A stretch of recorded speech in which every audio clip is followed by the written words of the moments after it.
रतनगढ़ नाम के गांव में आनंद अपनी माँ और पत्नी मैना के साथ रहता था।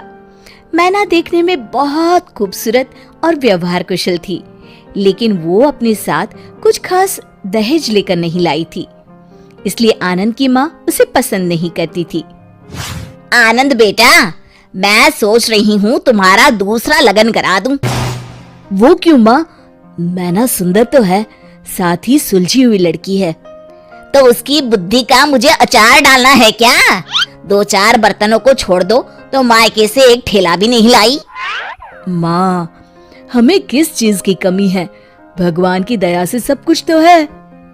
अरे समाज में रुतबा भी तो होना चाहिए ना।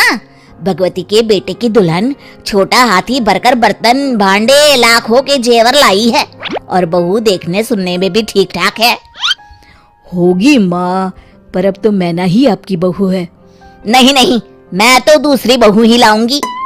माँ, अब राजे महाराजे वाले जमाने गए। मतलब मेरी भोली माँ, यदि एक बीबी के होते दूसरी शादी की तो मेरे साथ साथ तुम्हें भी जेल की चक्की पीसती पड़ेगी। और अगर मैं पहले ही उसे भगा दूं तो? वो कैसे माँ? वो सब तो मैं संभाल लूंगी, तू बस देखता रहे। इतना कह के सुमन वहाँ से निकल जाती है। अगले ही शाम की बात है। बहू, तूने सुना मोहन की दुल्हन कितना दहेज लेकर आई है? जी माँ जी। तुझे शर्म नहीं आई सुनकर? शर्म कैसी माँ जी? जितनी मेरे घर वालों की हैसियत थी उन्होंने भी दिया है। अरे इससे ज्यादा तो भीख मंगे अपनी बेटी को देते हैं। ये सुनकर मैना कूट कूट के रोने लगती है। ये रोना धोना अपने मायके में जाके करियो। मैं तो अपने आनंद का दूसरा लगन कराऊंगी। उसके लिए मैंने तो लड़की भी देख रखी है, शुभा। खूब पैसे वाले लोग हैं। माँ जी, ऐसा ना कहिए, आप जो कहेंगी वो करूंगी मैं। सुमन ने बहू की एक ना सुनी, वो वहां से चली गई। रात को जब मैना और आनंद सोने लगे, सुनो जी। बोलो।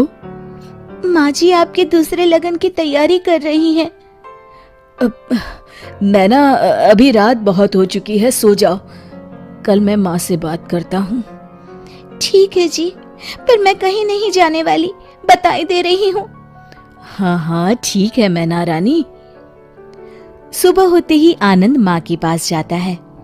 माँ, मैना बहुत अच्छी लड़की है और बुद्धिमान भी है, क्यों आप दूसरे लगन के चक्कर में पड़ी हैं? ऐसी कौन सी बुद्धिमानी तुझे दिख गई जो मुझे ना दिखी? माँ, आप जैसे चाहे वैसे पता लगा सकती हैं। अच्छा ठीक है, लेकिन तब तक तू उससे कुछ नहीं कहेगा। हाँ ठीक है माँ, जैसी आपकी इच्छा। चलो मैं ऑफिस के लिए निकलता हूँ। अगले दिन मैना अपने कमरे में कुछ काम कर रही थी। मैना, ओ मैना, कहाँ मर गई? आई माँ जी। सुन, यदि तुझे इस घर में रहना है तो 3 परीक्षाओं का सामना करना होगा। ठीक है माँ जी। तो कल सुबह जब मैं सो कर उठूं तो बगीचे वाला कुआं सिंहगढ़ के मोतियों से भर देना। जी माँ जी, आप कल तक कुआं खाली कर दीजिएगा, फिर मैं उसे मोतियों से भर दूंगी। सास बहू की बुद्धि देखकर अवाक रह गई। फिर उसने पास में रखी टंकी की तरफ इशारा करके कहा, ये डलिया पकड़, कल इसी से पानी खींचकर इस टंकी को भर देना। जी माँ जी।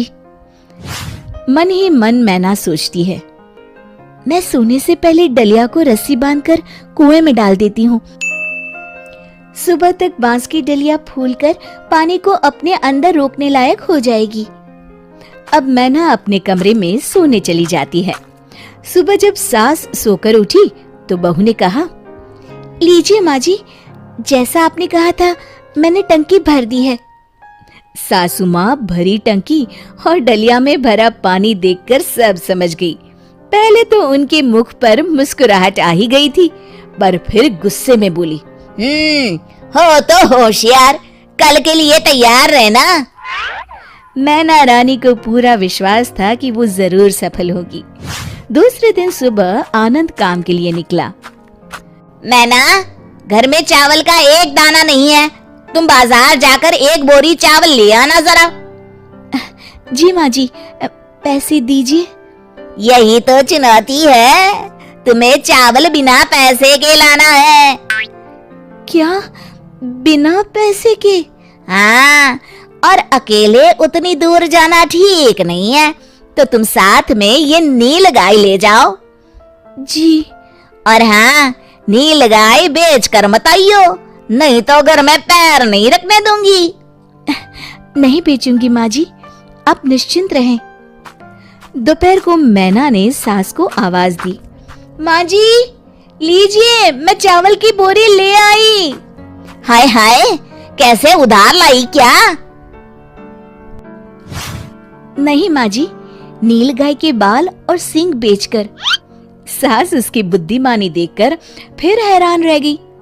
ठीक है, अभी खाना बना, पेट में चूहे कूद रहे हैं।